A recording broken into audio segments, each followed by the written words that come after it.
Yes, reka twongere tubasuhuze, twongere kandi tubifurize igitondo cyiza, igitondo cy'umugisha kuri mwese abakunzi ba Eugene Official, aho mutwumva muherereye. Amahoro y'Imana rwose akomeze kubara namwe mwese mwakanze subscribe ndetse mukanda no kunzogera kugira ngo biko dushizo ikiganiro namwe rwose muzajya buba mu mbere mu kubona amakuru akihagera. Muri iki gitondo n'ubundi ikituzimbuye n'amakuru agezweho, ariko n'ubundi amakuru yacu nk'isanzwe akaba agiye kugenda garuka hano muri aka karere k'ibiyaga bigari, ariko by'umwihariko akaza kwibanda hano muri Burasirazuba bwa Repubulika Iharanira Demokarasi ya Kongo. Inama y'ikitaraganya yamaze gutegurwa, inama ikomeye cyane igomba kubera Kinshasa. Ni inama rero igiye guhuza ibihugu byo muri aka karere, bikaba rero bigiye kwiga ku mutwe wa M23 kuri iki kibazo cya Repubulika Iharanira Demokarasi ya Kongo. Ubu bamaze igihe kitari gito mu by'ukuri baganira byinshi bigiye bitandukanye, ndetse bakaganira hano i Kampala, ariko mu by'ukuri hakabura gice cyangwa se bikabura umusaruro uvamo ufatika n'ubundi ukemura iki kibazo cyo muri Burasirazuba bwa Repubulika Iharanira Demokarasi ya Kongo. Gusa kuri inshuro ibihugu byaje ni byinshi cyane, bagiye kwicaro bakaganira kuri iki kibazo cya Repubulika Iharanira Demokarasi ya Kongo. Ibyo bari buze kuganira nabyo tugiye kuba tugenda tubibagezaho muri iki kiganiro cyacu. Indi nkuru ikomeye cyane ni inkuru ivuga ko uwitwa General Masunzu yamaze kuba afungurwa, ndetse mu gufungurwa kwa Masunzu uyu mugabo akaba yahise azamurwa mu mapeti. Turaje turebe bimeze bite byose, tugiye kugenda tuyikuvira imuzi n'imuzingo, ariko kandi ku rundi ruhande turi buze kugaruka rero ku byatangajwe n'ubundi na Kinshasa, cyangwa se n'ubuyobozi, cyangwa se n'umwe mu bategetsi bashyizweho na Kinshasa uri hano muri Sud Kivu, ni Professeur Jean-Jacques Parusi rero akaba yatangaje ko mu by'ukuri hari ibikoresho by'inganda zigiye zitandukanye byaba byibwe mu by'ukuri n'abarwanyi ba M23, ndetse ngo babizana mu Rwanda. Ibiro akaba yabivuze anavuga ko M23 itigeze iva muri Uvira. Ibi turaza kugenda nabyo tubireba, ese koko M23 irihe niba itavuye muri Uvira? Byose tugiye kugenda tubibasobanurira gatanu kuri kagenzi kako.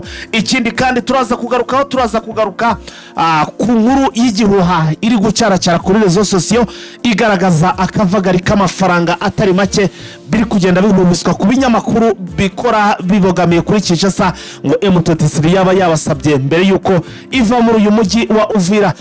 N'ibindi byinshi cyane turaza kugenda tubirebera hamwe muri rusange. Nyemera rero unkandire like ndetse ukore no kuri share niba rwose nta mutima mubi ufite. Nyemera ukande kuri like ndetse unasharinge niba utarasubscribinga, kandi ubikore kugira ngo inkuru zacu zicyagera uzaje uba number 1 mu kubona amakuru mu by'ukuri acyagera uce ukuri no kubona amakuru yabaye umuranzi. Reka tubanze twamamaze gato tugaruke n'amakuru mu buryo burambuye. Tubahaye ikaze muri Prime Health Infinity. Ubu rwose biroroshye, nta mpamvu yo kwivuza ari uko warembye. Tugane tukugira inama zizewe kandi tuguhe produits z'umwimerere nziza ku buzima bwawe, zigizwe n'ibinini 80%, izindi zikozwe muri siro ndetse na powder zikomoka ku mugabane wa Aziya, mu bihugu nk'Ubushinwa, Ubuhinde ndetse na Malaysia. Produits zacu zikoreshwa mu kwivura ndetse no kwirinda indwara zose zirimo iz'imyororokere ku bagabo n'abagore, kubura ubushake, gucika intege mu gikorwa no kutabyara, prostate, umwijima, umuvuduko w'amaraso, diabete, stroke, impyiko, umugongo, amibe, igifu, hemorrhoide n'izindi ndwara zose zananiranye. Abari muri Leta Zunze Ubumwe za Amerika naho twagejeje stock, abari muri Canada, Australia, Europe ndetse na Aziya namwe dukoresha iposita ndetse na DHL mu gihe cy'iminsi 7 gusa imiti bayamaze kubageraho. Bari mu Rwanda ku Gisenyi ni ku muhanda w'Amadepo ibumoso umanukiye kwa Karaveri. I Kigali ni umuhanda uri inyuma y'isoko ujya Kigali Parents, hakurya ya restaurant yitwa Vision. Wanadusanga kandi Goma ni muri gare centrale Dogoma hafi ya Rompoe umuryango wa kabiri aho bisi zisokera. Turabibutsa yuko Goma na Gisenyi twamaze kubagezaho massage dufasha abakeneye kinetherapy, imiti ndetse no kurwanya stress. Ku bindi bisobanuro waduhamagara kuri 0782 99 057 kazi muri Prime Health Infinity. Yes, ndagira ngo rero sasa twigarukire mu makuru yacu mu buryo burambuye, ariko kandi reka manze mbahe ikaze mwe mudukurikiye muri ku mugabane wa Afrika mu bihugu bigiye bitandukanye. abadukurikiye muri hano ku mugabane wa Afrika mu gihugu cy'u Rwanda, bari muri Repubulika ya Demokarasi ya Kongo, abadukurikiye muri mu bihugu nk'u Burundi, abadukurikiye muri Uganda, Tanzania, Kenya n'ahandi hose hajya hatandukanye, amwe mudukurikiye muri ku mugabane w'Uburayi, abari mu Bubiligi, abadukurikiye muri leta za Kingdom cyangwa se muri hano muri mu Bwongereza, mu gihugu cy'Ubwongereza, abari Norway, Finland n'ahandi hose, mudukurikiye muri mwese, reka mbabwire ngo mukomeze kugubwa neza. Abari ku mugabane wa Amerika namwe ntago ndibuze kubarenza ingohe, arimo bitwa ba Mubiligi, barimo bitwa ba Sre ndetse n'abandi benshi ba Andrada n'abandi mwese muba mukurikira cyangwa se mudahwema kutwereka ko rwose muri kumwe natwe hano muri biganiro. Mwese ndabasuhuje cyane. Twerekeje rero ku mugabane wa Aziya, hariya bitwa Rajab n'abandi mwese rwose, reka babwire nti ikaze muri aya makuru yacu. Reka ahubwo tudatinze amakuru yacu duhite tuyatangira mu buryo burambuye. Ubwo nizere ko rwose murimo kugenda mukanda like munasharinga ikiganiro kugira ngo ibintu bigende neza cyane. Namakuru bigiye kuba ngombwa ko duhera hano n'ubundi muri iki gihugu cya Uganda, ni igihugu cy'igituranyi, igihugu cya Yoweri Kaguta Museveni rwose, cyangwa se cya Perezida Yoweri Kaguta Museveni. Amakuru dufite nuko umusibo ejo ni ku munsi wo kwa gatandatu, ku munsi wo ku cyumweru hateganyijwe inama rukokoma. Iyi nama ro ikaba ari inama igomba guhuza abayobozi b'ibihugu bya Afrika, ngo ni inama yiswe ngo ni ICGR.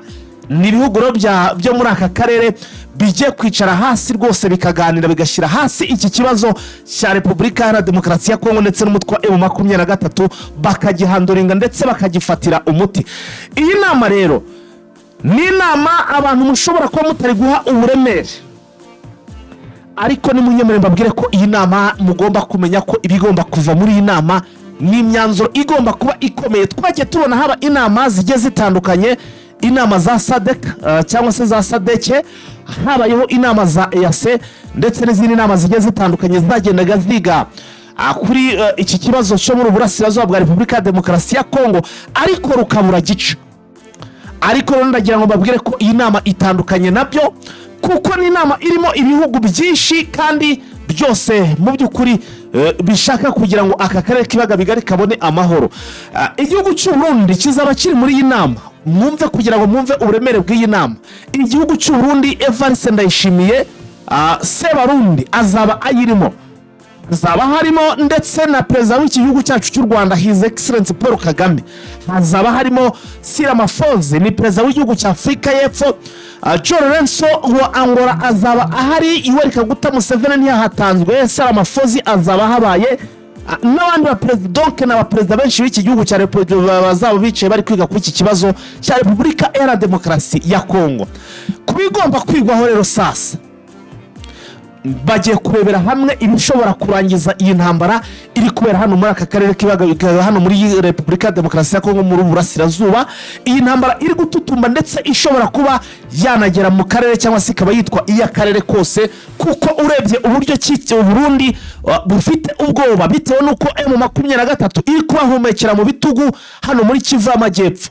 Bafite ubwoba ko ishobora ndetse no kuba yabatangizaho ibitero cyangwa se yabataka, ibibazo bikaba hano mu by'ukuri muri iki gihugu cy'u Burundi. Ni mu gihe kandi mwamaze kumva ko na FDLR batangiye kugenda bagaragaza ko bari stand by Karasiwane gutangiza ibitero ku Rwanda, dore ko batangiye kugenda basora amatangazo nkamwe twagiye tubona mu by'ukuri iyo Repubulika ya Demokarasi ya Kongo cyangwa se FARDC igiye kwataka M23 ibanza gusohora, ikabanza ikitakishwa ikavuga ko M23 bagabyeho ibitero cyangwa se iri gutegura kubarasa, igiye kubarasaho, igiye kubagabaho ibitero, yarangize ikagaba ibitero tukabona iri kuvuga ko yagabwe ibitero na M23.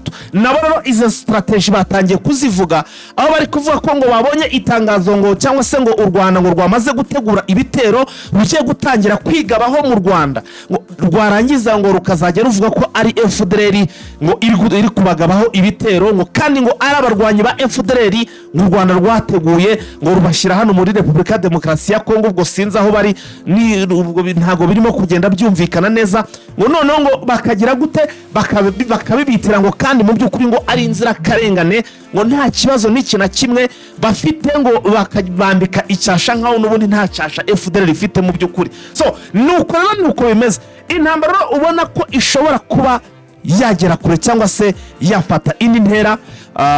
hanyuma rero ibihugu bikaba bigiye kwicara ku munsi wo ku cyumweru bikareba uburyo iki kibazo cyo muri Burasirazuba bari buze kugicoca. Ni ukuvuga ngo iki gihugu cya Repubulika ya Demokarasi ya Kongo cyane ubu Burasirazuba ubona ko ibibera muri Burasirazuba ntabwo bisanzwe, ni ibikomeza kugenda bibaho bigira ingaruka ku bihugu by'ibituranyi. Haba igihugu cy'u Burundi, murabizi ko umutwe witwa ADF naro niho uri hano muri icyo gihugu cyangwa se muri Burasirazuba, ukaba rero ari umutwe n'ubundi uhungabanya umutekano w'igihugu cya Repubulika y'u Burundi ya Uganda.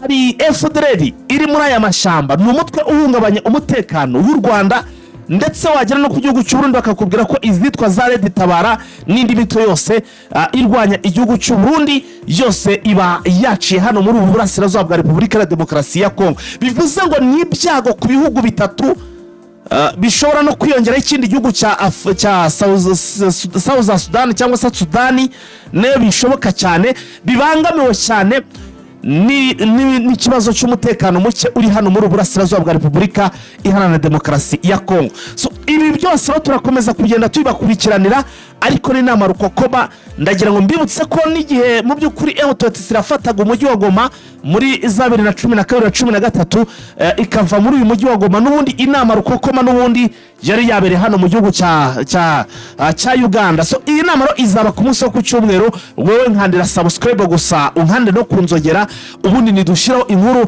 uzajye rwose uhita uyibona mu imbere, ubone amakuru ataraba umuranzi, uzagendane n'ibigezweho. Andi makuru rero navuga ni inkuru iri breaking news nabonye mu by'ukuri bamwe mu banyamurenge bari kunezererwa cyane. Murabizi ko abanyamurenge bamwe hari igice cy'iyo kiri inyuma cyane y'ubutegetsi bwa Kinshasa gishyigikiye izi ntambara cyangwa se iri honyangwa riri gukorerwa abanyamurenge bifatanyijwemo n'igisirikare cy'u Burundi, igisirikare cya FARDC na FDLR. hari ababari inyuma, barimo abo twagiye tubona, barimo abasirikare bamwe bagiye batandukanye bitwa ba Colonel Fureko ndetse n'abandi bagiye batandukanye.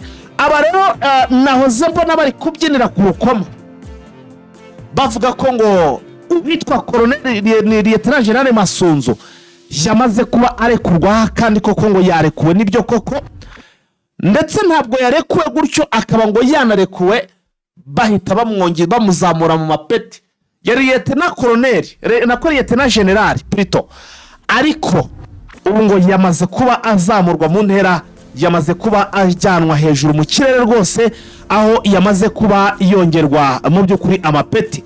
Ntabwo haramenyekana inshingano ari buze guhita atangira gukora, ariko urumva niba bamugiriye icyizere bakamurekura, birasobanura ko uyu mugabo mu by'ukuri hari ikindi cyizere bamugiriye, ndetse bamufunze batekereza ko ashobora kuba agambanira mu by'ukuri FARDC cyangwa se akaba avugana na M23 ngo akabaha cyangwa se akabaha amakuru yose, bigatuma bafata ibice bigiye bitandukanye. Akanashinjwa kandi ngo kuba yaravuganaga na Joseph Kabila. Ibyo byose nibyagiye ashinjwa, biza gutuma rero bamushira mu nzu y'imbohe cyangwa se amuta mu mvuto, ariko kuri inshuro akaba yafunguwe, ndetse bakaba banamushumbishije, ariko akaba afunguwe. N'umwe mu bagabo bari gukurikirana uburyo ki Uvira itashobora kuba yabatombe cyangwa se ngo ibe yagwa mu maboko ya M23, ariko no finally bamurekuye. Iyi Uvira tayari yaramaze gufatwa na M23, bisobanuye ko ntabwo afite aho yarahuriye no kuba mu by'ukuri yatuma iyi Uvira ifatwa, ahubwo bamubushije akazi, batumye mu by'ukuri atarinda uyu mujyi wa Uvira, dore ko yatangiye kugenda abitegura, ndetse n'ubita Colonel Gasita bategura uburyo ki bagomba kurindamo uyu mujyi wa Uvira. So nuko rero ibintu bimeze, ndababwiza ukuri hano kuri Eugene Official. Amakuru yo mugiye kuzajya mubona icyitwa za Nyamugigima. Reka twiyinjire sasa muri Uvira, aho M23 yabujije mu by'ukuri kuryama, gusinzira ubutegetsi bwa Gitega, nyuma y'uko rero mu by'ukuri ubitwa General Sultan Makenga mwenyewe nawe rwose yamaze gukabana abasore hano muri iki kibaya, akaba ari kubahumekera mu bitugu. Uburundi rero bukaba buri guhumeka insigane, buri guhumekera mu kwaha nk'umuserebanya, bavuga bati uko byaba kose M23 ishobora kuba yadutangizaho ibitero cyangwa se imirwano mu by'ukuri bitewe n'uburyo kitwitwayemo.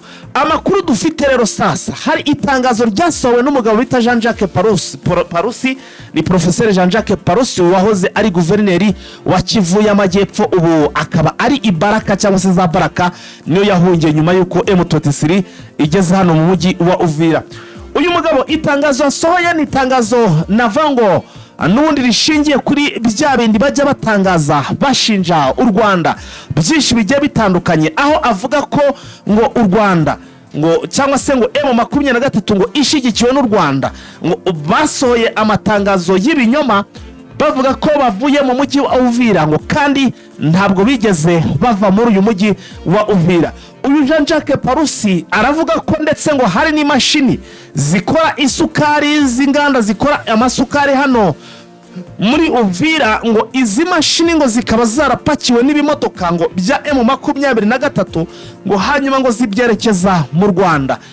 Ibi rero akaba ari byo Jean-Jacques Parusi yatangaje, akaba yashyizeho iretere cyangwa se hano badushiraho iyo baruwa cyangwa se iyo retere, yego niyo ngiyo rwose ba Jean-Jacques Parusi yanditse agaragaza uburyo ngo mu by'ukuri ngo M23 itarava mu mujyi wa Uvira, ndetse ngo ikaba yaramaze no yaratangiye kugenda isahura ngo bimwe mu biri kuba hano cyangwa se mu bikorwa remezo bya hano muri Uvira. M23 ikomeje kubahangayitsa, ndetse bari kwifuza, ubu bari gutekereza uko bashobora kuza kwinjira muri uyu mujyi wa Uvira. Byabacanze, kandi basabye Leta Zunze Ubumwe za Amerika ko yabafasha igasaba M23 ikava muri Uvira, nayo irabemerera ivamo, ariko irangije kuvamo yigira n'ubundi mu bice biri strategique, ahantu n'ubundi izi ngabo zitabona aho ziva ngo zinjire muri uyu mujyi wa Uvira. Muri make kuva muri Uvira nta ngingo nimwe ituma cyangwa se ituma izi ngabo ziri kurwana ku butegetsi bw'Kinshasa zinjira muri Uvira.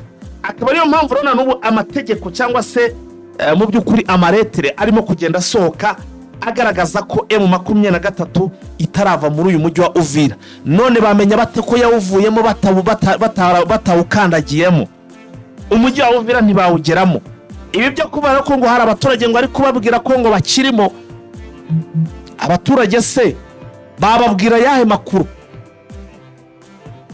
Ibi byose rero n'amakuru turimo kugenda tubatohoreza, turi kugenda tubagezaho. Hari kandi karetero kari gucyara kuri rezo sosiyo, ni retere mu by'ukuri ariko tutahamya, tutavuga ko ari retere wenda ya nyayo ni bya bihuha, ndetse babiterwa n'ubwo bafite n'akayaro k'amafaranga. N'akayaro k'amafaranga menshi cyane bari kugaragaza donc bino binyamakuru ndetse n'amarezo sosiyo bivuga cyangwa se bisa n'ibishigikiye n'ubundi Kinshasa, biri kugenda bishyira hanze by'amafaranga atari make hafi miliyari 65 z'amadolari. Bari kuva ko ngo M23 yaba yasabye mu by'ukuri ubutegetsi bwa Kinshasa ngo kugira ngo ive muri bice byose bya za Uvira, icyitwa Uvira ikivemo, ngo ikaba yabibasabye, ngo yayabasabye amafaranga kugira ngo ivemo, none ngo babone basubirane uyu mujyi wa Uvira ndetse n'inkengero zawo. Ngo aya mafaranga nk'uko nabonye iyi retere cyangwa se abandika ibi bihuha cyangwa se ibi birumazi bavuga, ngo akaba ngo arayo kugenda ngo yishura, ngo ari nk'inyishu ku basore ba M23 batakaye baguye kuri urugamba, abandi bakahakomerekera bari kubohoza cyangwa se ari kurebera uyu mujyi wa Uvira. Ariko nk'abantu muzi neza uburyo ki M23 intego irwanira ndetse n'ibyo irwana n'iki byose, ntago barwanira amafaranga, ku buryo bashobora gufata ubuzima bw'abasore baguye ku rugamba cyangwa se bagiriye ibibazo ku rugamba bakabuvunjamo aya mafaranga, kuko bo ntago bacuruza mu by'ukuri abasirikare babo, ahubwo bo barwana kugira ngo habeho ukwishira bakizana k'umuturage w'umukongomani wa hano muri Kivu y'Amajyepfo, cyane cyane babandi bahohoterwa bazira uko bavutse. Nguko rero uko ibintu byifashe. nguko uko ibintu byifashe. Ndabona iminota yo nayihariye kabisa. Reka ngerageze nshakishe mugenzi wacu Vincent kugira ngo nawe dufatikanye mu miripuko yo muri iki gitondo. Ariko ndababwiza ukuri ibintu bikomeje kugenda biba ibindi, imirwano irakomeje no mu bindi bice bigiye bitandukanye. Ibintu mbese ntabwo bimeze neza habe n'akana gato. Waramutse neza mutangazaji Vincent?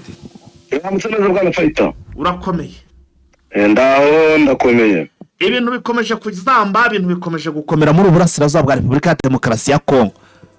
Ibintu bikomeje gufata indi nk'uko bivuga. Yaba ari imirwano irakomeje, yaba ari uguterana amagambo birakomeje, yaba ari ukwiyoberanya byose, yaba ari leta Kinshasa, yaba ari abo bahanganye. Yego.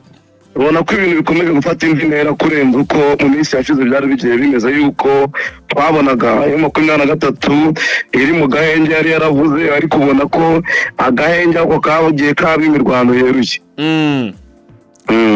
Yes, vise amwe mu makuru dufite nanone agendanye n'imirwano. Na makuru ari kuva ko muri Walikale M23 ngo yigaruriye uduce tundi dusha, harimo yewe nahitwa ngo ni Ihura, itwatse abazarendo bari barigeze kagarara muri ibyo bice bya za Walikale.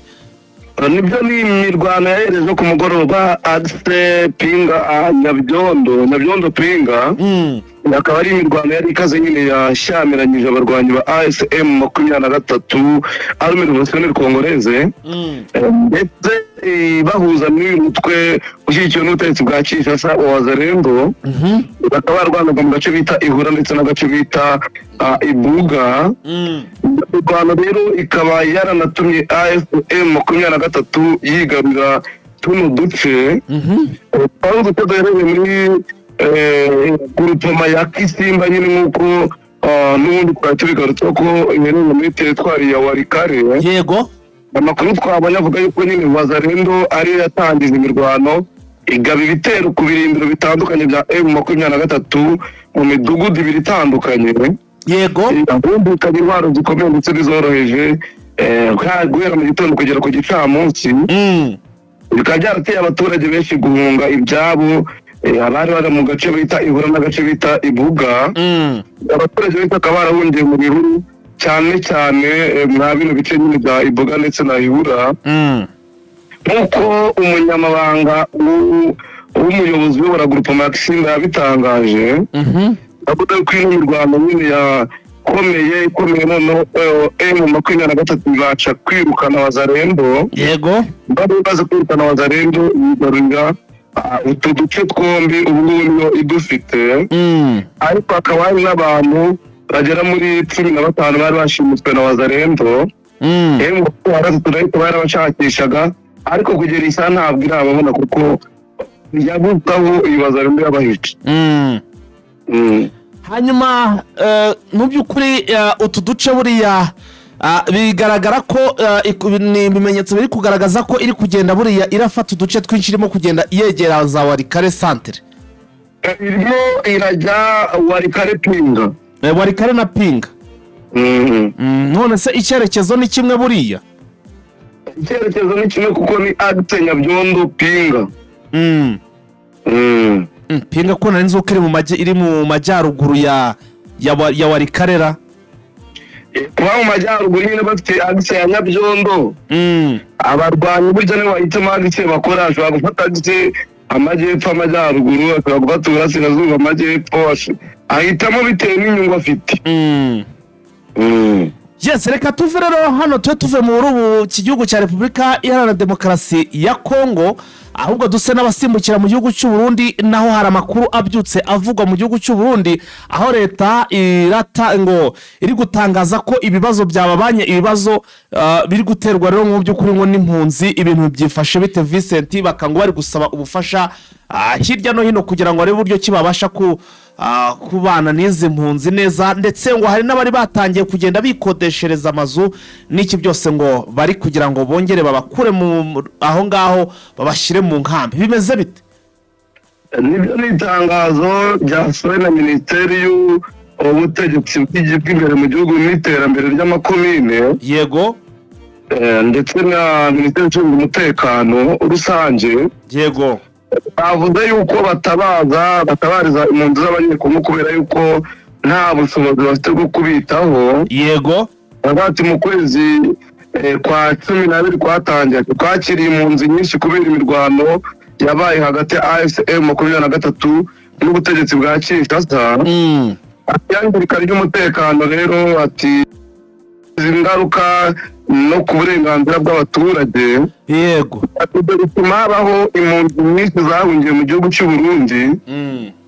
bavuga ko guhera ku itariki 5 z'ukwezi kwa 12 bakiriye impunzi z'abanyekongo zigera mu bihumbi 71,989. yego kugera ku itariki 15 z'ukwezi kwa 12. bakavuga yuko ibihumbi 8,700 ari abarundi bavuye mu kino gihugu cya Repubulika ya Demokarasi ya Kongo batashye. bakwambuka n'uriya mupaka bakavimbira bahuza na Repubulika ya Demokarasi ya Kongo.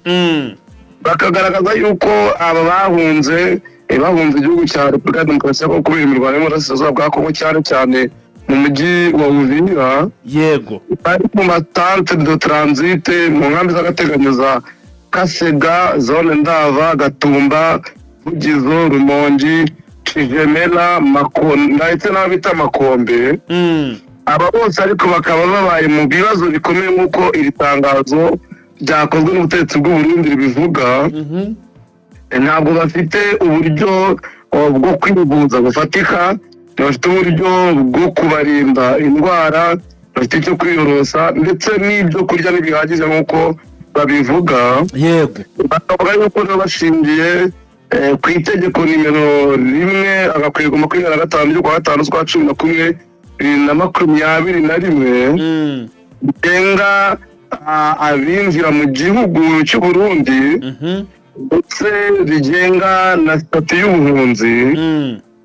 ko babona ibibazo nyine bafite bikomeye bagira n'ibyo basaba. yego avuga yuko basaba imiryango itandukanye birimo ONAPLA, RRA byo mu bihugu by'u Burundi, basaba HCR ko bagira icyo babafasha byegeranye no kugenzura n'ubuhuzabikorwa ku byo izi mpunzi zikeneye byihutirwa.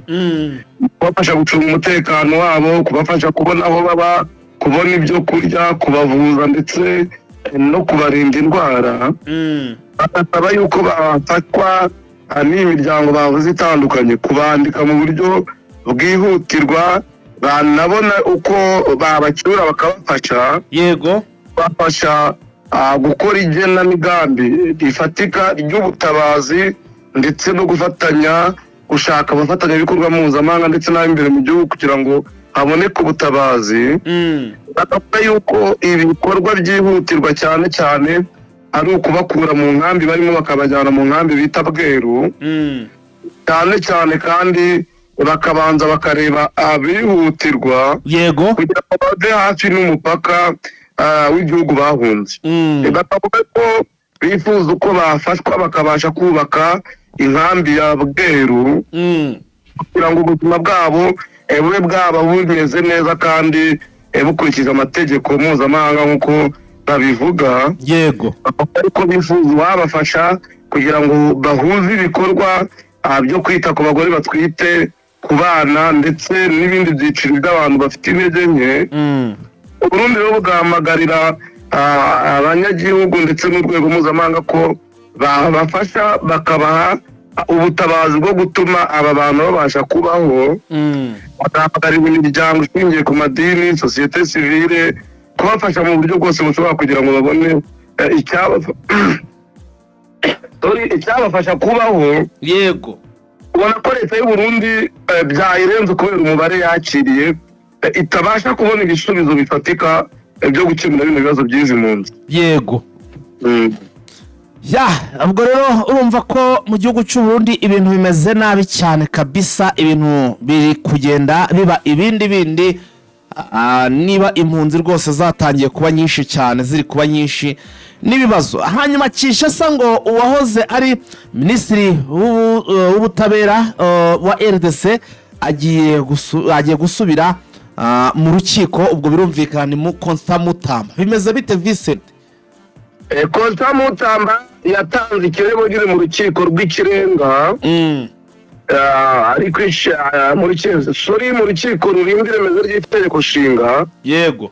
Basaba yuko basuzuma ifungwa rye ridakurikije amategeko. Muri Repubulika ya Demokarasi ya Kongo akavuga yuko kumufunga kwiwe bitakurikije itegeko nshinga. Ni icyemezo rero yatanze, aravuga ati twebwe turasaba n'abunganizi banje ndasaba yuko iyi dosiye yatezwa agaciro kubera ko nafunzwe mu buryo budakurikije amategeko. Rero ikirego cyatanze kikaba cyamaze gushyikirizwa urukiko narwo rugategeka yuko uyu munsi ariho baza kugisuzuma saa 5. Tukaba dutegereza rero biza kuva mu uru rubanza tukareba niba bakuraho igihano bamukatiye cyangwa se niba bakirekeraho cyerekeranye no gufunga ndetse no kwishyura ari amafaranga miliyoni 19 z'amadolari yari agenewe kubaka gereza ya Kisangani. Dutegereje ko kuza kureba ibiva mu rubanza tukazabigeza ku bakunzi bacu. Service baramusaba miliyoni ntitwabonye ngo barazisanze kuri konte barazitwaye. Kuzitwara ariko ntibibuza yuko yagirwa umwere nk'uko babivuga bati njye nakurikirana mu buryo budakurikije amategeko kuko amafaranga ntabwo nigeze nyajyana, niyo mpamvu ntari imwe gukatirwa. Ati ibindi bivuguruza itegeko nshinga, niyo mpamvu yifashishije urukiko rurengera iremezo ry'itegeko nshinga. Ubwibyo bakaba akeneye ko bongera bakabisubiramo bakamuha ubutabera. Nico avuga mu nyandiko ye. Yes, Visa twinjiza rero muri Masisi n'ubundi tugaruke muri Kivu y'Amajyaruguru. Masisi ngo imirwano ikaze yongeye kubura hagati ya M23 ndetse na Wazalendo, ahita ngo ni Kinyumba. Bimeze biti by'imirwano? Ni imirwano yongeye gutangirije aho M23 ishaka kwisubiza agace imaze iminsi yaratswe n'ihururirwa no ku butegetsi bwa Kinshasa ka Kinyumba hafi naho bita Nyabyondo. Abari imirwano nyine hari ikaze hagati y'impande zombi, uruhande rwa AFM 23 n'uruhande rwa Wazalendo. Ariko ko numva ijwi ryawe ryasubiye hasi. Rishyigikiwe n'ubutegetsi bwa Kinshasa. Yego. Rero iyi mirwano ikaba yari ikaze cyane cyane Kinyumbu iherereye mu birometero 10 na Nyabyondo. Amakuru twabonye nuko ni imirwano yamaze hafi amasaha agera muri 4 kuko yahereye mu gitondo igera mu masaha acenje. Uyu mudugudu rero M23 ikaba yarashaka kongera kubisubiza nyuma yuko Wazalendo yari imaze amezi hafi 2 iwukontorora iwukuye mu maboko ya M23. Bisa hari amakuru avuga ko General Masunzu tayari yamaze kuba afungurwa ndetse ngo bamuzamura no mu mapeti bamushize ku ntera. Urabivugaho iki ibyirekurwa by'uyu mugabo mu by'ukuri General Masunzu? Ni ibintu bisanzwe kuba umuntu yakekwaho icyaha, kandi wize amategeko bibona ko ari ibintu bisanzwe. Umuntu ashobora gukekwaho icyaha agakorwa iperereza, amara gukusanywa ibimenyetso bimushinja, mu gihe agishakishwa ibimenyetso bimushinjura kuko ubugenzacyaha n'ubushinjacyaha nizo nshingano baba bafite.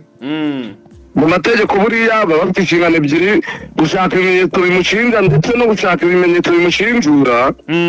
Iyo bamaze kubona ibimenyetso bimushinja batarabona ibimushinjura, ubushinjacyaha bushobora gufata icyemezo yuko bukomeza gukurikirana dosiye, ariko bwabona ibimenyetso bimushinjura bivuguruza bya bimenyetso bimushinja bakamurekura. Urabizi ko bwa mbere ubundi arabanje gufatwa icyemezo cyo kumubuza kuva iwe mu rugo. Ibyo ni icyerekanaga yuko ibimenyetso bimushinja ibyaha yakekwagaho by'ubugambanyi n'ibifitanye isano ari ibyaha bidafite ibimenyetso bifatika, icyo bita indice de culpabilité mu mategeko. Rero iyo habonetse ko nta indice de culpabilité zihari, icyo gihe umushinjacyaha afata icyemezo cy'uko amurekura agakora icyo bita kasoma sansuite mu mategeko. Ni nabyo byabaye no kuri Pacifique Masunzu, ahita azamurwa n'umuntera kuko ibyo bamushinjaga babonye bitamuhama. Buri icyo bakoze no kumuha icyubahiro no kuvuga ati twari twagufasha ariko ukekwaho icyaha dusanga urengana noneho koko tuzamure mu mapeti. Biriya icyo mbivugaho cya mbere, ubundi mu mategeko ubushinjacyaha tumufata nk'umukozi wa Minisiteri y'Ubutabera, tumufata mu rwego rw'amategeko kuko ari umukozi wa pouvoir executif, cyane cyane burya abakorana na politiki y'igihugu iriho. Turebye kuri situation ya Kongo urabona niciye bari mu bibazo by'umutekano bikomeye. Icyo rero ibyemezo kenshi na kenshi umushinjacyaha afata ntaho bitandukanira na politiki y'igihugu yo kurengera umutekano w'igihugu. Aha rero ni mpamvu ubona bamurekuye bagahita bamuha amapeti, cyane cyane bagamije gukuraho ibihuha bagaragazaga yuko yafunzwe kubera ari umunyamurenge, kubera ko yafunzwe ari umututsi. Ubona ari leta ya Kongo yabikoreye kumufunga ihitimo zamura n'umuntera. Bise ndabona ibintu hano bisohotse ngo ni ibya USA, ntabwo ndamenya ibyo ari byo. Ibi bintu ngo ni ibya USA rwose.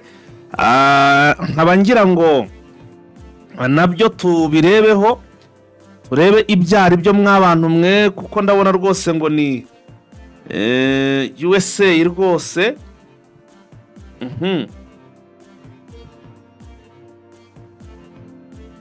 Ibi bintu rwose ngo ndimo ndabona ibinyamakuru byo muri Repubulika ya Demokarasi ya Kongo bibyutse bibicaracaza kuri rezo sosiyo. Ni ibintu rero ubona ngo ni ibya biriho rwose logo ya biro ya USA. Ubwo rero nabyo Vincent ushatse rwose twabigarukaho. Vincent se kandi bigenze bite ko telefone yawe isimbutse? Telefone yawe irasimbutse. Reka turebe ubundi buryo rwose, kuko ndabona nubwo iminota yagiye rwose ibi ntago twagenda tutabibreakinze ngo tubigeze ku badukurikiye. Ibi bintu birasobanura iki? Ndimo ndabona ngo ni societe societe y'ubujyanama n'ubugize cya Washington DC. Yes, ndimo ndabona ari ibintu nyine byinshi cyane bisaba kubanza umuntu agacishamo amaso yitonze akaza kureba ibyo ari byo, kuko ni ibintu mbona ari byinshi cyane bisohowe na Washington, ariko ubona rwose biri kugenda bigaruka muri Repubulika ya Demokarasi ya Kongo. Vise izi nyandiko ziturutse Washington zirasobanura iki? Izi ni inyandiko za turutse Washington nk'uko bivuga, zatanzwe na bamwe mu baturage ba Washington nyine nk'uko bivuga, aho basaba Leta Zunze Ubumwe za Amerika ko yakura u Rwanda mu masezerano ya AGOA, kuba u Rwanda rufasha M23. Amasezerano ya AGOA abatayazi ubundi ni amasezerano y'ubucuruzi yemerera u Rwanda kohereza ibicuruzwa byabo muri Leta Zunze Ubumwe za Amerika, ndetse na Amerika ikohereza ibicuruzwa byayo mu Rwanda. Rero bamwe mu bagize inama y'ubutegetsi ya Washington DC yego bakoze inyandiko basaba Maison Blanche cyangwa Presidence ya Leta Zunze Ubumwe za Amerika kwiga ku itegeko ryerekeranye n'uburyo ibihugu byo muri Afurika byagiye muri amasezerano ya AGOA, ariko cyane cyane bakiga kurwana uko baruhagarika muri aya masezerano, cyane kubera ko barushinja ngo gufasha umutwe wa M23. Abatanze icyifuzo rero bakavuga yuko bashingiye ku ngingo y'104 y'amategeko nyine agenga AGOA yashyizweho na Leta Zunze Ubumwe za Amerika, ko babona yuko u Rwanda rwayabangamije, ko u Rwanda rukwiye guhamwa hashingiwe kuri iyi ngingo, noneho bakarukura muri aya masezerano rwemerewe ko hari igicuruzwa na kimwe rwajyana muri Leta Zunze Ubumwe za Amerika. urumva biramutse babikoze byaba vice versa, ndetse n'u Rwanda ntabwo rwakemera ko hagira igicuruzwa cya Leta Zunze Ubumwe za Amerika kiza mu Rwanda. Ibi ngibi si ubwa mbere byaba bibaye, ibihano babifashe kubera ko muri za 2014 na 2015 u Rwanda rwigeze rufata icyemezo cy'uko nta caguwa yemewe mu Rwanda. Icyo gihe Leta Zunze Ubumwe za Amerika nazo zifata icyemezo ko hari ibicuruzwa by'u Rwanda bitajya muri Amerika, ariko u Rwanda ruza kwisubiraho ruvugurura amasezerano ya caguwa yuko izajya isora ariko igasora amafaranga menshi ariko ikaza mu Rwanda. Ibi rero nabyo birashoboka yuko iki cyemezo kiramutse gifashwe cyagira ingaruka cyakoze ku bucuruzi mpuzamahanga bw'u Rwanda. Yes, Vice, reka duhinira ahangaha rero buriya makuru yacu tuze gusubira mu yandi masaha. Urakoze cyane. Akunze Jeune Official akaryoshye ntigahora mutama, reka duhinira amakuru yacu tuze kugenda tugaruka mu yandi masaha. Mukomeze munogirwe na gahunda zacu, like na share ntimuze kubyibagirwa, subscribe ku batarabikora mu bikore, uri tuzajye tubana gatanu kuri kagenzi kako. Turabakunda cyane, mwakoze kubana natwe, ciao.